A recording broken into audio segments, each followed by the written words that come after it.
save something for the end. Okay, Eskay.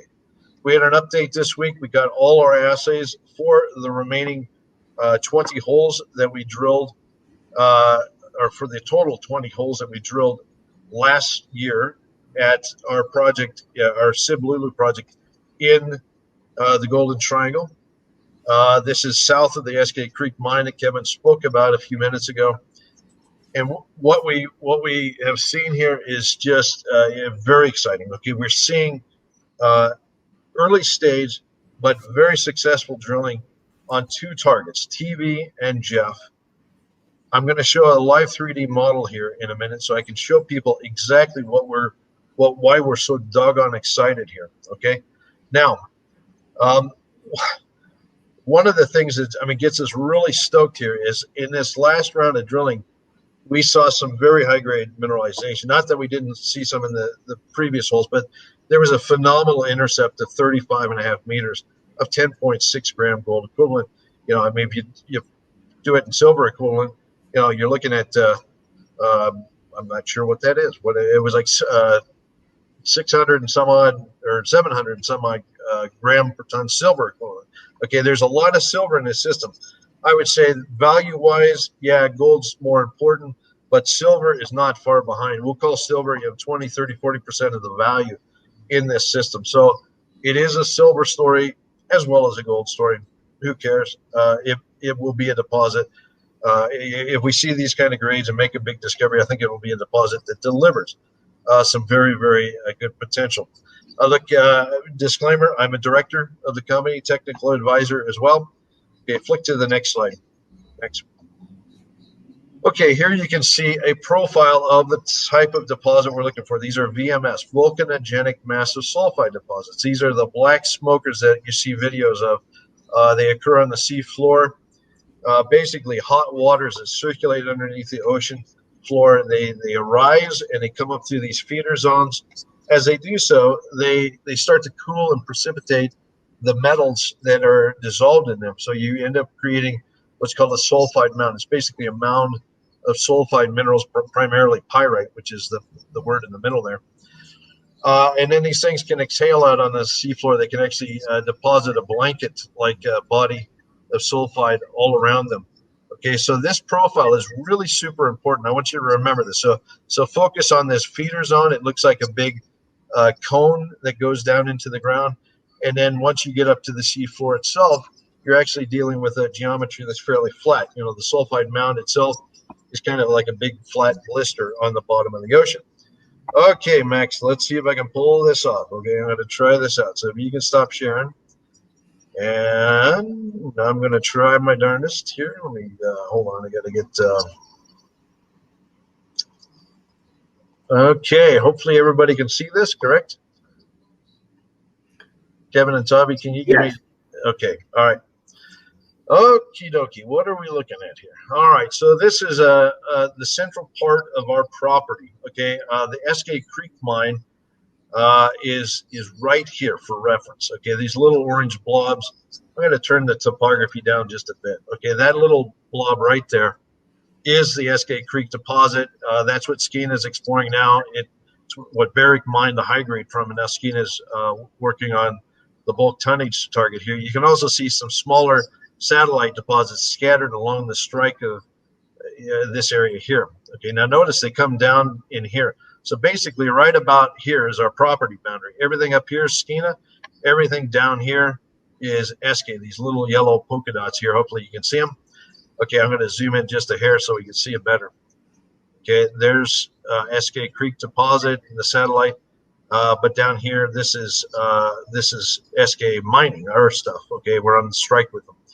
Okay, now I'm going to turn the topography back up. Now, what we're looking at here, the gray colors are basically shaded topography. If I spin this around, you can see it's a 3D model of topography. All right, but there's this brightly colored stuff right here. What the heck is this? Okay, what this is our SkyTem data. Okay, we did airborne using a helicopter. We did an airborne EM survey. It basically measures the electrical properties of rock in the ground, and it shows areas of rock that are conductive, which are usually the purples and reds, like this, and then it shows areas of rock that are less conductive, or what we call resistant, which are more in the blues and greens and so forth.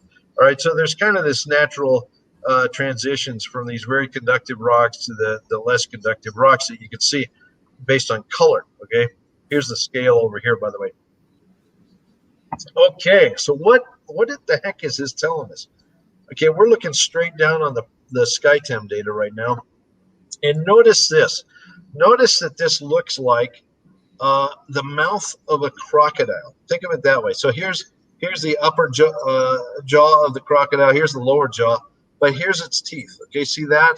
And see, here's another tooth, and here's another tooth, and even this guy and this guy. Okay, think of this like crocodile teeth. Now, what in the heck is this? Okay, we get this data back, and we're trying to interpret this. Okay, so what is this? Well, this is the Eskay anticline. Okay, Eskay Creek sits right up here. Oops, sorry, it's up here. It sits at the north end of an anticline. There it is, right there. All right, the anticline is basically a folded sequence of rocks. So the rocks over here, these purples that you see, are called the Bowser Lake sequence, and they come out of the ground and they go back in the ground over here. It's like a big rainbow, if you will. Okay, but the middle bit has been eroded away. Okay, now the Eskay Creek mine, we don't have SkyTem up there because, you know, we only did our property down here, the core of our property.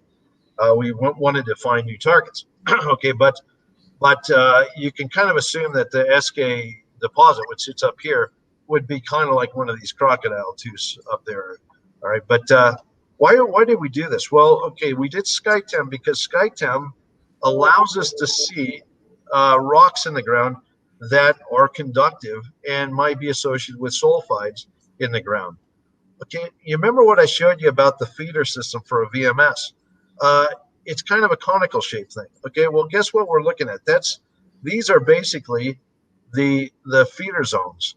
That's how we interpret these. These are the feeder zones for VMS. So basically, the center of the anticline here, the fluids came out of the ground, they worked their way up, and then they spread out and became probably more stratiform or blanket-like deposits where they approach the Bowser Lake sequence. Then the Bowser Lake was actually deposited on top, if that makes sense. So basically, we're looking at, think of it this way, we're looking at a profile of the ocean bottom. Okay, here's your VMS feeder, and then right up here around the top, here's your VMS feeder. Right up around here is your top. Here's another feeder zone here, again, the top. That's what we're looking at. And now we have one over here too. Look at this guy over here. I think this might be a fold. I don't know, but this is definitely one here. Okay, so what have we done? Well, we drilled two of these crocodile teeth. So this guy right here and this guy right here.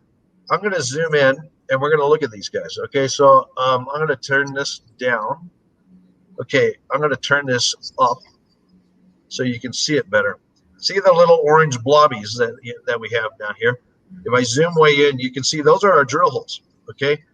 Very small footprint. Look at how much we have left. I mean, my gosh, we barely pricked this thing, okay? But we drilled that crocodile tooth right there and this crocodile tooth right there, and we're hitting grades, okay? These are basically how the computer draws its, extends the mineralization, like connects all the dots here, okay? You can see that we're starting to build a picture. Does this mean that that's how far it goes? No, it's wide open down at depth. Okay, guys, if I tilt this up and look at it like this, these things, there's no drilling down here, okay? There's none. All right, these things could go down for, I don't know, a ways. Okay, you want to talk about exciting. Look at this pod here. Is it closed off by any sorts? No, it could go down for mile, like a long ways. Okay, I don't want to exaggerate, but my point is, we have just begun. Okay, you want to know where our 35-meter intercept that I talked about is? It's, I believe, this hole right here. Let me click on that guy to make sure. Hold on. Yes, that's depth 33. So our 35-meter intercept, a phenomenal grade, is now defining a blob here. But does that mean that's all there is? No, I think this thing will continue down plunge here or down dip for who knows how far. Okay, this is so exciting. It just like gets you stoked. Okay, so that's Jeff. All right, we have a lot of exploration to do. Look at how much. Look at all the bumps and stuff. Quentin, Yeah. sorry, can I ask a question? This is important. So TV and Jeff right there is you showing. Yep. Is this the analytical part that makes you believe that those two targets are connected somehow? Correct. Yes. Yep. Yeah. I'll show you exactly why here. Just hold the phone for 2 seconds. Sure. Okay.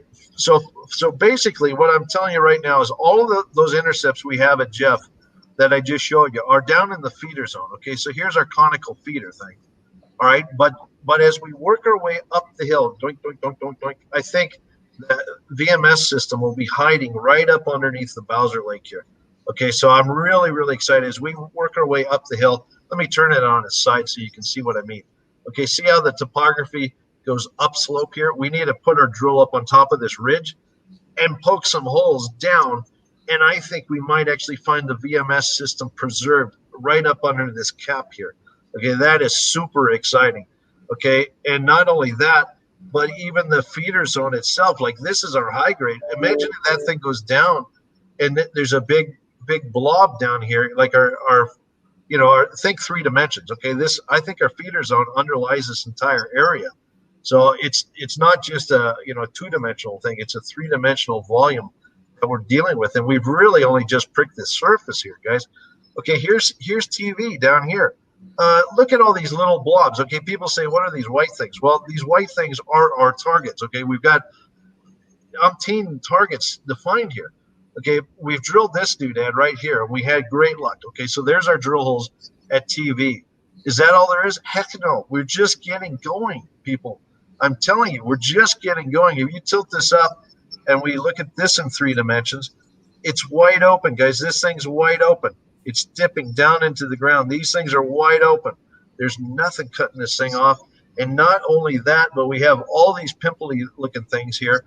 Look at all these doodads, okay? And these are probably areas of sulfide. I think this stuff right here is. I think that this thing is, which is up the hill from the high grade we had at Jeff. We keep going north. Look at this. Boom, boom. We got zillions of these. Look at that doodad. Look at, we could go up to this one. Look at this is the next feeder zone. Okay. Oh my gosh. Like when I tell people we got 6+ kilometers of potential here, I'm telling you that we have this, what appears to be feeder zone. There's probably a little one right there. There's this guy here. There's definitely something here. We're going to do SkyTem, guys, down the rest of this. I think this thing will just continue like a daisy chain down into the C10 area, which is down here. You can see there's historic holes down here. Look at these little yellow blobs. Okay, there's actually gold and silver we know about from very old historic holes down in that area. Quentin, yeah. Zoom out real quick and show everyone where exactly is the property then, so we can see it from and have a perspective of where you guys have done some analysis, but where it has still a lot of potential to be observed still. Yeah, look, I apologize. I don't have the actual property boundary on here, but I can tell you this: this area here is the Siblulu area. That's the joint venture ground. That's 80% Eskay, 20% Kirkland. Down here is the quarry ground where this likely continues down into this country. That's 100% owned. Okay. What do I think? Look, we got some really cool stuff we'll be able to talk about once we get some data back in a week or two. I think people will understand that we are on to one of the, this is truly like when I tell people we've got 85% of the prospective ground for the Eskay style down here. I'm dead serious. Okay, you can see this is going to be a belt of these suckers, all the way down on the west side and the east side. The east side, to me, the east side appears to be the mothership. You've got these really pronounced feeder zones popping up, and I think they'll continue clear down into this area. So, there's the beef. Okay, there's the beef right there. All right. So hopefully I made my point. Is there anything before I shut this off? Is there anything else you want to ask? No. Godzilla. Okay. All right. I got to shut that off and then I can come back on so I can see what's going on here. There. Okay. All right. So look, you know what? There's other companies